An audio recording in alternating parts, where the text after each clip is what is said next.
नमस्कार दोस्तों। पिछले वीडियो में हमने कुछ आध्यात्मिक शब्दों के गहरे अर्थ समझे थे। आज हम बात करेंगे शरीर और संसार के बारे में। जैसा कि आप जानते हैं, यह शरीर हमें अपने माता पिता के द्वारा मिला है। जिस दिन माता के गर्भ में हम आए, उसी दिन से इस शरीर का मरना शुरू हो गया और एक दिन पूरी तरह मर जाता है। इसे हम पूर्ण मृत्यु कहते हैं। लेकिन एक बात ध्यान से सोचिए, क्या मृत्यु ही मरना है? असल में जिस दिन यह शरीर पैदा हुआ, उसी दिन से यह मर रहा है।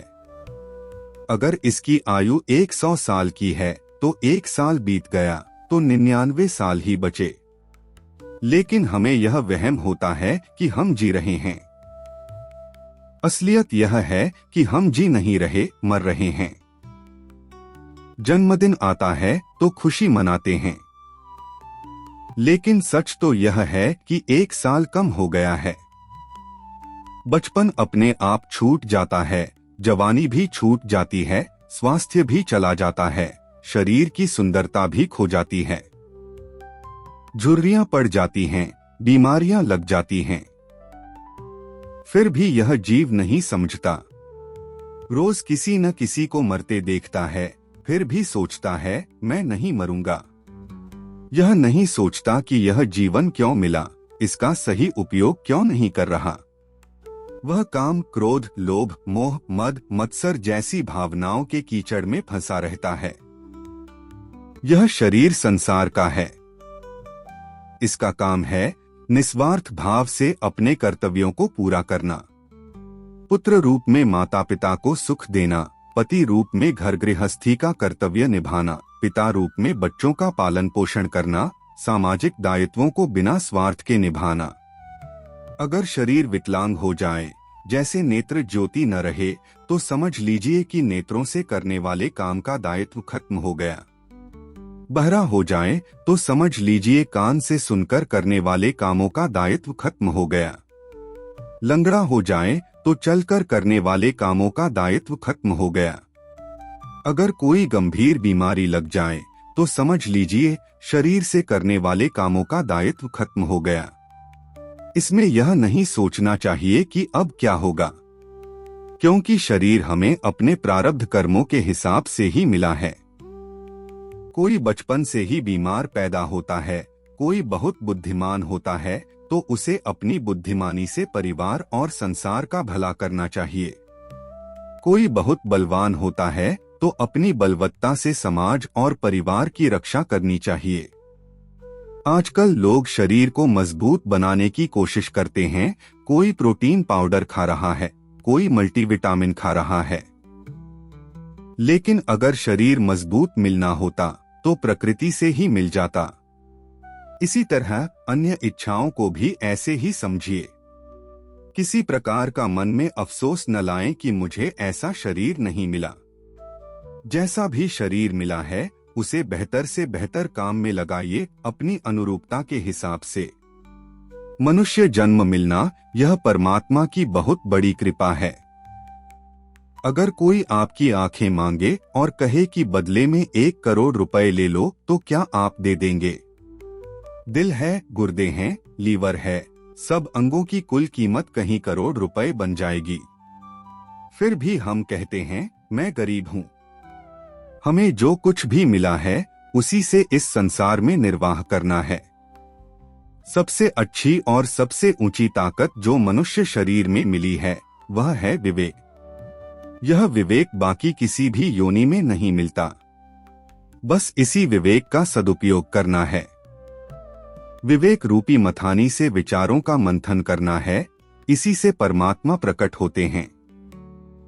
इसी तरह हमें यह संसार भी प्रारब्ध कर्मों के अनुसार ही मिलता है। कोई गरीब घर में पैदा होता है तो कोई अमीर घर में, कोई ब्राह्मण परिवार में तो कोई अन्य वर्ण में, कोई बहुत प्रतिष्ठित परिवार में। इसे अपने प्रारब्ध कर्म समझकर स्वीकार करें। इसमें संसार का कोई दोष नहीं है। हमारे प्रारब्ध कर्म ही हमें संसार में अलग अलग परिस्थितियों में डालते हैं। इन सबको स्वीकार करें और अपना कर्तव्य पालन करते रहें। जैसे किसी मशीन का पुर्जा एक नियत स्थान पर ठीक वैसा ही काम करता है जैसी उसकी जरूरत होती है, उसी तरह हमें भी संसार में फिट हो जाना चाहिए। इस बात को समझने के लिए रविदास जी की कहानी याद करते हैं। रविदास जी क्षुद्र परिवार में जन्मे थे। उन्होंने अपने पारिवारिक व्यवसाय जूता बनाना को सम्मानपूर्वक अपनाया। बिना किसी शर्म के वे काशी में रहकर लोगों के जूते ठीक करते थे। एक दिन एक ब्राह्मण उनके पास आया और अपना जूता ठीक करवाया। वह ब्राह्मण अक्सर आता रहा और रविदास जी से ही अपना जूता ठीक करवाता रहा।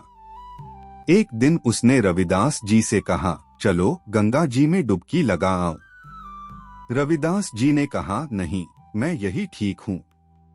मेरे गंगा घाट पर जाने से उच्च वर्ण के लोग एतराज करते हैं, इसलिए मैं नहीं जाऊंगा।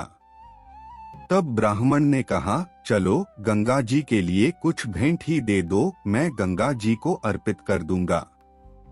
रविदास जी ने उस ब्राह्मण को 2 केले दे दिए और कहा, मेरे नाम से गंगा जी को दे देना। ब्राह्मण ने गंगा जी में स्नान करके पहले अपनी वस्तु अर्पित की और फिर रविदास जी द्वारा दिए गए केले गंगा जी को अर्पित किए।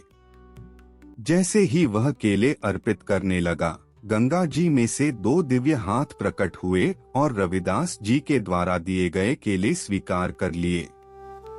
बदले में एक हाथ का कंगन स्वर्ण का बहुत सुंदर और दिव्य ब्राह्मण को दे दिया और कहा गया, यह रविदास जी को दे देना। ब्राह्मण हैरान रह गया।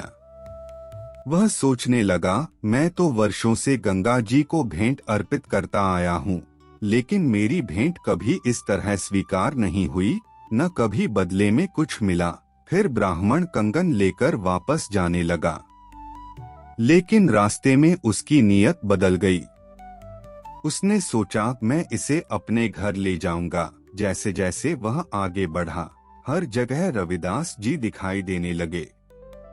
घूम फिर कर वह फिर रविदास जी के पास पहुंच गया। तब उसने समझ लिया, यह कंगन तो रविदास जी को ही देना होगा। उसने वह कंगन रविदास जी को दे दिया, मगर रविदास जी ने पहले ही समझ लिया कि इस ब्राह्मण का मन नहीं है। उनका कोई लालच नहीं था। उन्होंने वह कंगन फिर से ब्राह्मण को लौटा दिया। ब्राह्मण ने वह कंगन एक सुनार को बेच दिया। सुनार ने ऐसा अद्भुत कंगन पहले कभी नहीं देखा था। अनोखा डिजाइन, दिव्य सोना। उसने कंगन अपनी पत्नी को दे दिया। सुनार राजा के यहाँ आता जाता था। एक दिन वह अपनी पत्नी को साथ लेकर महल गया। रानी ने उसकी पत्नी के हाथ में वह कंगन देखा तो बहुत पसंद आया। रानी ने राजा से कहकर वह कंगन खरीद लिया और राजा से कहा, आप इस तरह का एक और कंगन बनवा दो। राजा ने सुनार से पूछा, कंगन तो जोड़ी में होते हैं, इसका दूसरा कंगन कहाँ है? सुनार ने जवाब दिया, मेरे पास तो एक ही कंगन है। ऐसा कंगन बनाया भी नहीं जा सकता, क्योंकि कोई भी कारीगर इस तरह का कंगन बनाने में समर्थ नहीं है।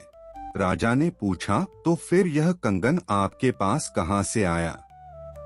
सुनार ने बताया, एक ब्राह्मण बेचकर गया था। राजा ने उस ब्राह्मण का पता लगवाया और उससे पूछा, इस कंगन के साथ का दूसरा कंगन कहाँ है? ब्राह्मण ने डरते डरते सारी बात बता दी। तब राजा रविदास जी के पास गया और उनसे कहा, मेरी पत्नी जिद कर रही है कि मुझे इस कंगन जैसा एक और कंगन चाहिए। रविदास जी के पास लकड़ी का कठौता था, जिसमें चमड़ा भिगाया जाता था और पानी भी भरा रहता था। उन्होंने उस कठौते में गंगा जी की भावना लेकर प्रार्थना की कि मुझे वैसा ही एक कंगन और दे दो। तो उसी कठौते में से 2 दिव्य हाथ निकले और कंगन रविदास जी को दे दिया। तभी से कहावत है, मन चंगा तो कठौती में गंगा। अब आप यह सोचिए, क्या रविदास जी जो महान संत थे, ने कभी कहा कि मेरा जन्म इस वर्ण में क्यों हुआ, या मुझे यह चमड़े का काम क्यों करना पड़ रहा है।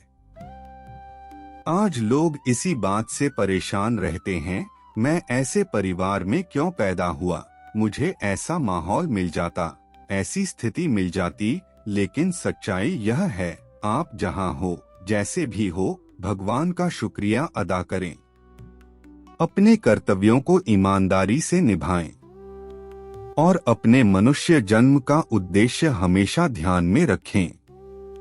बस इसी में जीवन की सार्थकता है।